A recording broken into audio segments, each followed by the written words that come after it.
So what holds you back from awakening? What prevents you from awakening?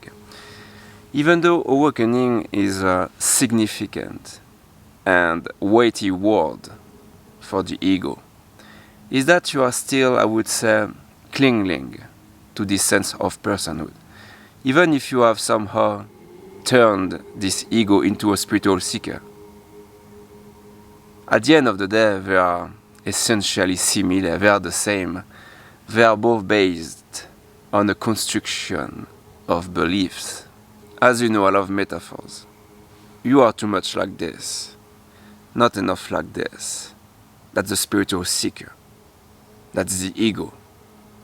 That's what you truly are. And here, for a moment, I want you to simply be like this. To let go of the tension that might push you toward the so-called big event, awakening. We often place awakening on a pedestal, but in truth, awakening is simply the recognition of what you already are. The recognition of this inherent presence. How long do you need to be what you already are? That's the question. Try not to dwell on the past or on the future. Instead, open yourself up completely in the present moment, here and now. However, the mind is going to try to latch onto and conceptualize the present moment. Yet, even this movement, something in the background can observe. The mind might attempt to grasp what is in the background. Yet, even this, you can step back and observe. The mind is going to analyze and try to not make sense of what is in the background. Even this, you can observe. So the activity of the mind is an endless intellectual cycle of comprehension and conceptualization. So if you live from the perspective of this binary ego mind, because they actually work together, the truth will remain veiled. So we can ask ourselves this question: what is not mind? What is happening if we don't conceptualize anything here and now? What is happening in the direct experience? We simply remain present for a moment.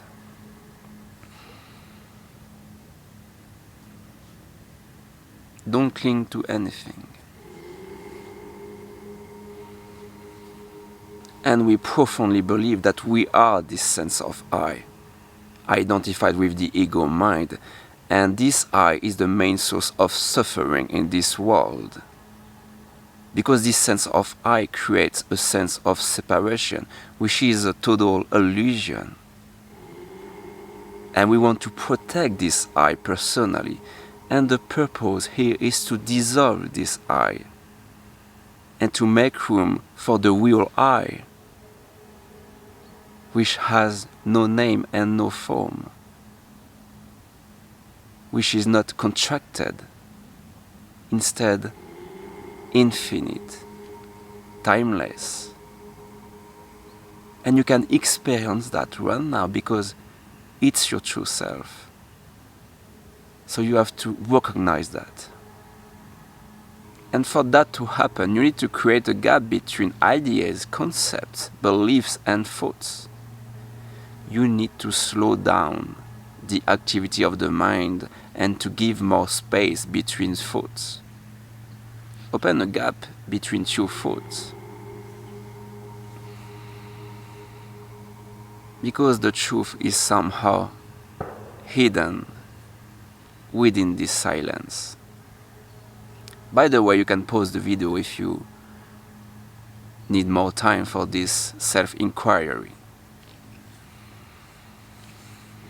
I give you a clue The non-answer is the answer.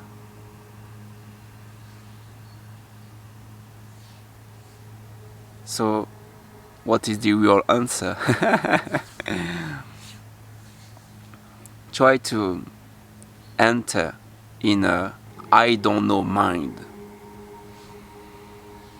Does this resonate with you? Don't expect anything, but remain present, here and now. So awakening has to do with reality, seeing things as they actually are, and not being trapped in your mind. For instance, if thoughts or sensation arise, you let them come, you let them play, you let them go. That's okay. Try to not cling to them. And I have already said that several times, but you have this power of observation within you. You can simply be the observer, be the witness of everything. That's a good practice. As Daniel Schmidt, something like this, said, the practiceless practice. Simply be and come back to your true nature. And everything is welcome for beingness. Everything is welcome for your true self, which is consciousness, awareness, beingness.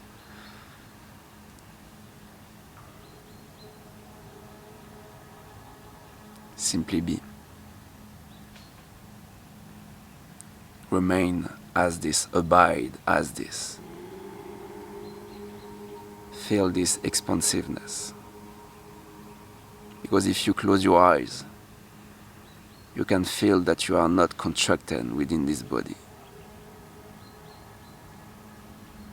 Consciousness goes beyond that body. It's centerless, boundless.